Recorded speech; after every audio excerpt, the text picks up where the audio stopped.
Olá, meu nome é Daniel dos Apóstolos.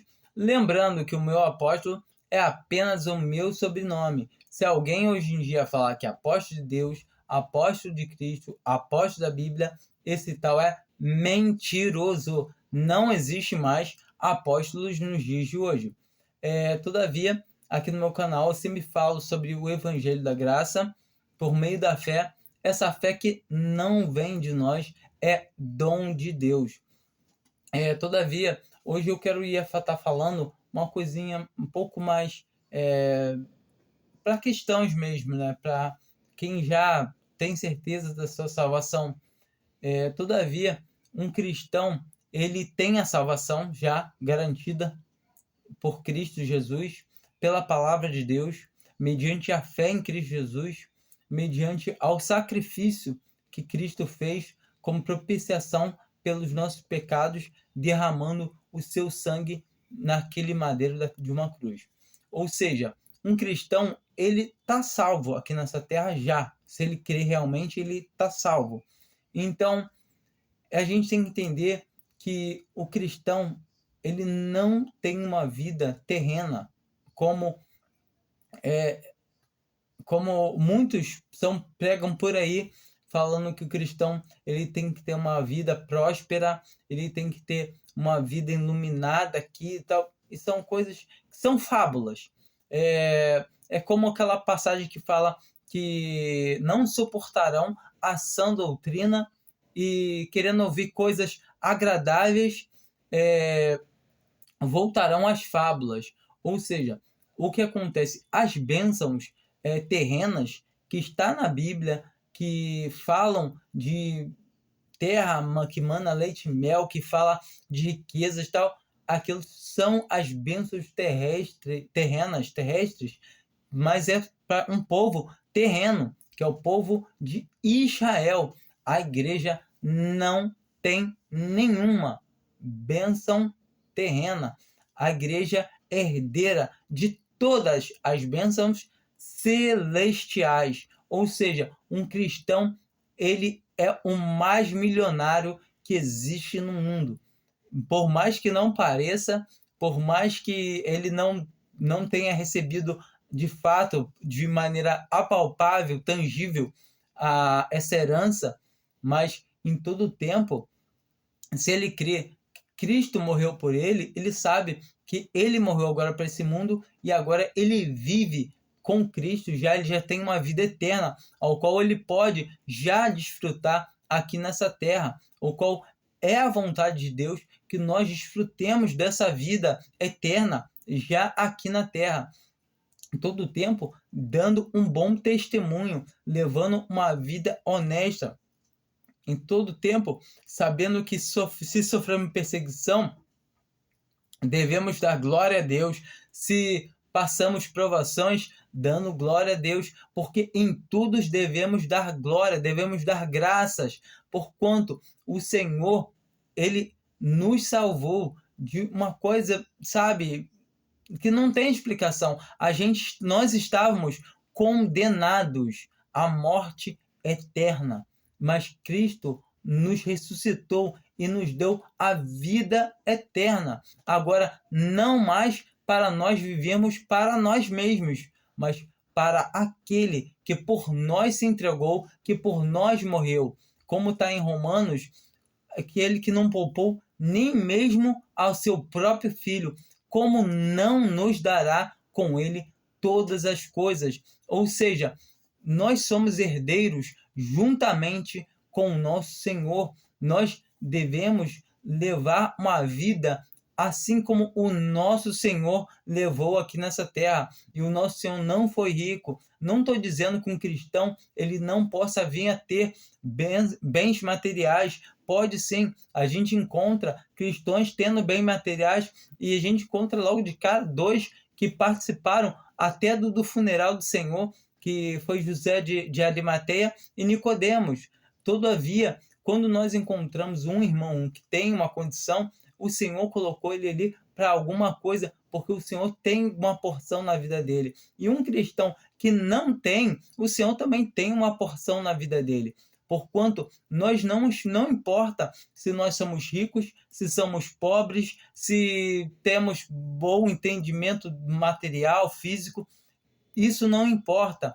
Deus quer isso mesmo, que pessoas normais, ele quer mostrar para as pessoas que a obra dele é loucura para esse mundo. O que esse mundo não vai conseguir entender, para os que não estão em Cristo não conseguem entender, que lá em Filemão a gente consegue ver o Paulo mandando um escravo de volta para o seu dono, ele estava fugido, e ele fala para receber aquele escravo de volta. Em nenhum momento ele fala assim, liberta ele, porque agora ele é um irmão e você não pode mais ter um escravo. Não, em nenhum momento. Pelo contrário, se a pessoa é escrava, a palavra de Deus nos exorta, se é escravo, permaneça sendo escravo. Se pode ser livre, seja livre. Mas aí se faça o quê?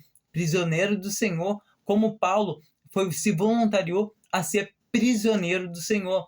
Todavia, se alguém é livre, se faça escravo do Senhor. E se é escravo, livre está da obra de Deus. Livre não é que ele não precise cumprir as coisas de Deus, mas ele tem primeiro cumprir com o seu Senhor. Em todo tempo, um homem, marido, ele tem que cumprir as suas necessidades na sua casa, tem que suprir, tem todas as coisas. Só que todo tempo a gente entende que as coisas de Deus são preciosas. Ou seja, um pai de família, ele vai cuidar da sua família e cuidar das coisas do Senhor, mas todo tempo ele vai dar prioridade às coisas do seu lar, da sua casa, criando o seu lar conforme a palavra do Senhor, porque é assim que Deus quer, que nós sejamos assim como o filho dele, crescendo nessa obra. Ou seja, não é obter riquezas, não é obter ganhos materiais, aí eu preciso... Não, a gente precisa sim nos alimentar, mas sabemos todo o tempo que quem nos sustenta, quem nos alimenta é Ele. O próprio Senhor nos alimenta. Ele que prepara todas as coisas para que nós possamos fazer. Não é nós. Eu tenho um bom trabalho porque eu estudei. Você tem um bom trabalho porque o Senhor preparou uma condição para que você pudesse estudar. Se você tivesse nascido num lugar lá do Xingu, de repente você não teria condição de estudar. E se você não tem como falar assim, quero nascer em tal lugar, e todo tempo nós temos que ver que o Senhor, ele prepara tudo de acordo com a sua vontade. Um cristão realmente, ele deve crescer no entendimento que todas as coisas que acontecem na sua vida concorrem para o seu bem. Ou seja, não há nada que aconteça nessa vida que não seja permissão de Deus. O Senhor, muitas das vezes, ele fala com a gente para a gente não fazer tal coisa. E a gente, na desobediência, a gente faz.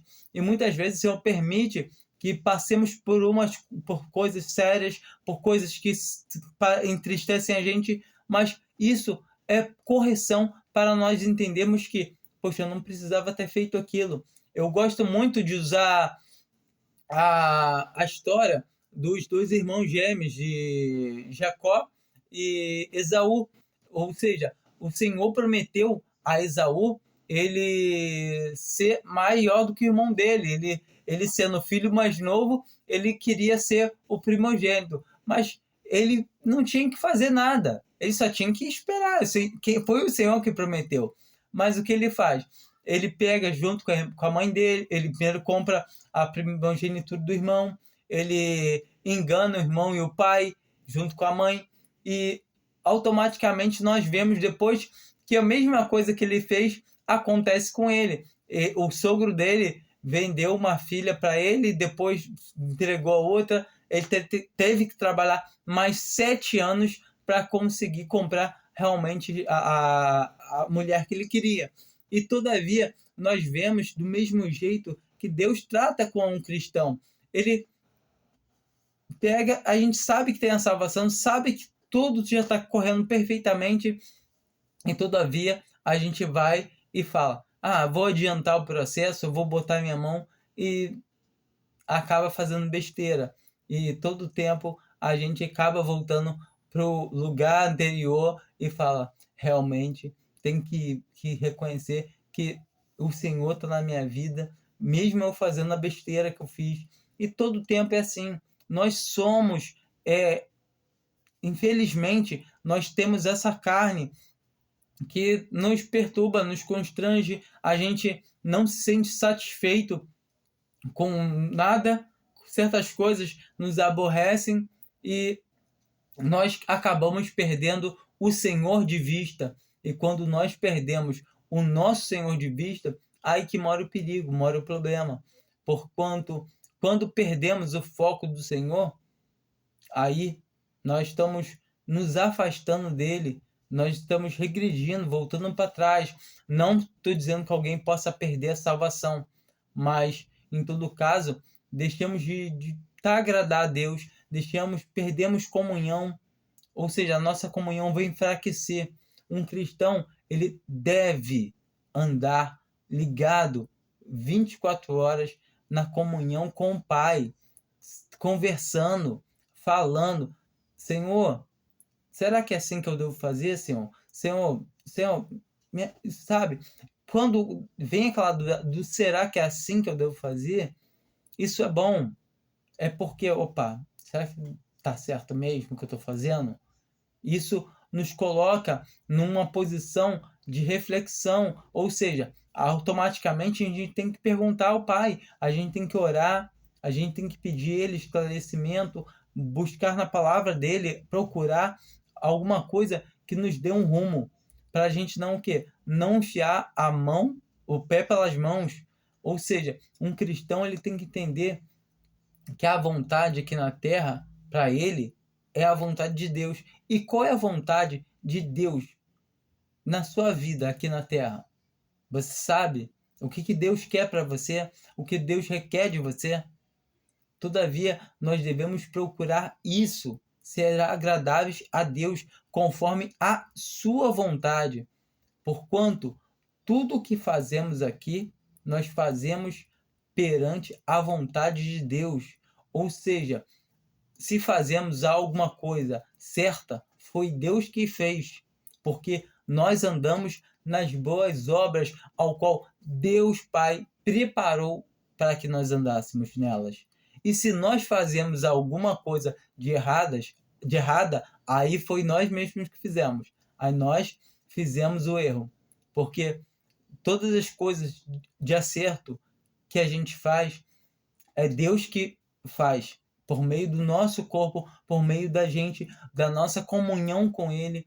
Porquanto, se a gente se purifica, se santifica, é porque o Senhor nos preparou para ter isso.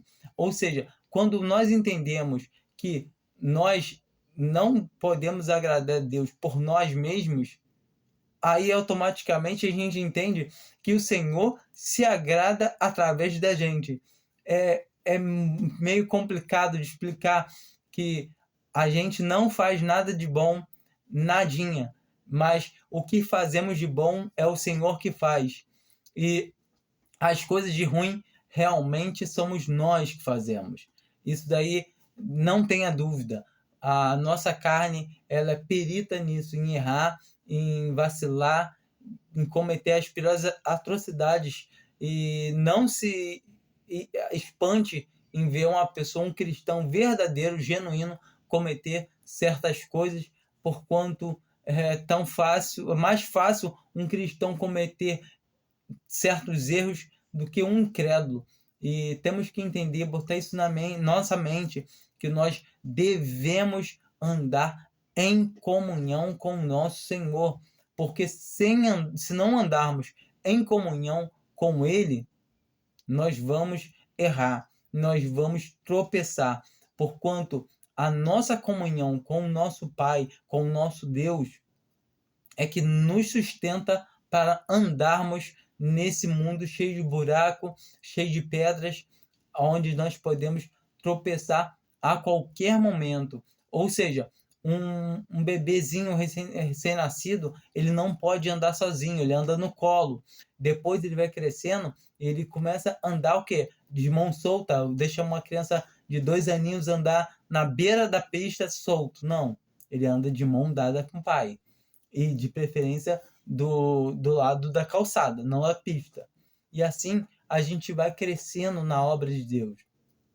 A gente tem que entender que a pista desse mundo passam carretas a toda velocidade e muitas das vezes, por causa de algum vacilo, nós podemos ter o nosso testemunho cortados aqui da terra, porquanto nós sabemos que não perdemos a nossa salvação, mas podemos perder a nossa vida física, essa vida carnal. Ou seja, se não andar direito um cristão, não anda de acordo, não dá um bom testemunho da obra de Deus, ele primeiramente ele é açoitado, é corrigido, se não tem mais jeito, não quer andar direito na presença do Pai, ele é cortado, assim como nós vimos em várias passagens, nós conseguimos ver isso em 1 Coríntios 3, onde fala que nós somos templos, morada do Espírito Santo de Deus, e se alguém destruir o templo de Deus, que somos nós, Deus nos destruirá. Ou seja, Deus destrói aquele filho que está andando de uma maneira tortuosa, que não está andando correto na presença dele. E ele realmente vai tirar a vida de alguém que não está dando um bom testemunho, está, pelo contrário, escandalizando a obra. Isso é certo, porquanto Deus corrige a todo, açoita a todo o que ama. Ou seja, muitas das vezes a gente pode até não entender ou achar que a gente não pode falar assim, a pessoa era salva, porque eu não conheço o coração, eu não vejo. Por isso entra aquela passagem de Tiago: tens tu fé? Me mostra a tua fé, que eu te mostro as minhas obras. Ou seja, eu conheço um cristão pelas obras, não pela fé. A fé de um cristão, para mim, não serve. A pessoa, para mim, é só professante, só professa. Então, todo tempo, quando um cristão me professa ser cristão, ele tem que ter obra. E a obra de um cristão verdadeiro não é fazer somente a caridade, claro que também é obra, mas todo tempo é ver que ele anda de acordo com a palavra de Deus, que é o fundamental, porque quem anda de acordo com a palavra de Deus, automaticamente ele vai exercitar a piedade, vai exercitar todas as outras coisas, todos os parâmetros que Deus Pai quer, porque não tem como não andar alinhado com a palavra de Deus e não andar alinhado com os mandamentos do Senhor. Então, todo tempo, um cristão verdadeiro, ele vai entender quando o Senhor fala com ele, ele vai ter dúvidas todo o tempo, mas ele vai ter de quem buscar recursos para poder buscar socorro, vai entender que ele tem que todo tempo orar, porquanto no orar ele conversa com aquele que escuta a oração dele, e lendo a palavra, aquele que escuta a oração dele vai poder responder ele, porquanto a gente fala com Deus na oração e Deus fala com a gente por intermédio da sua palavra e por intermédio dos seus servos também, porque um irmão pode muito bem chegar e trazer uma palavra do Senhor. Não estou dizendo fazer igual esses profetas fajutos, falam, olha, o Senhor te mandou, até porque se alguém vier trazer profecias assim, corra.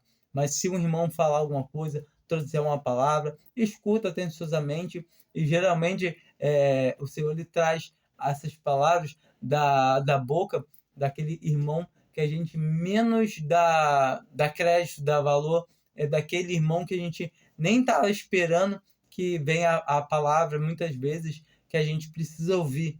E então, todo tempo, nós devemos estar com nossos ouvidos atentos à vontade do Senhor, em oração, em comunhão e na leitura da palavra, principalmente. Quem lê uma boa Bíblia bem lida é uma alma bem hidratada, uma pessoa que ora a Deus, é uma pessoa com uma comunhão perfeita. Quem ora e quem consegue conciliar a oração, a leitura da palavra, essa pessoa está andando em comunhão com o Pai. Em todo o tempo, ela vai entender que a vontade dela aqui na Terra não tem vontade nenhuma. Ele não vai entender que eu tenho vontade disso. Se ele orar a Deus, ele clamar ao Pai, Pai, eu tenho vontade disso. O que o Senhor acha? Se for da vontade do Pai, o Pai vai responder ele, ou senão vai falar, espera, calma aí, porque Deus é assim. Mas todo o tempo ele tem que estar o quê? Com comunhão, deve orar, deve estar se exercitando na boa palavra de Deus, tá bom? Esse vídeo, né? Fiz para irmãos mesmo, para aqueles que realmente creem em Jesus Cristo como seu único e suficiente Salvador. E se você ainda não tem certeza viva da sua salvação, recomendo que você assista um outro vídeo falando sobre a salvação, tá bom? Fique com Deus e amém.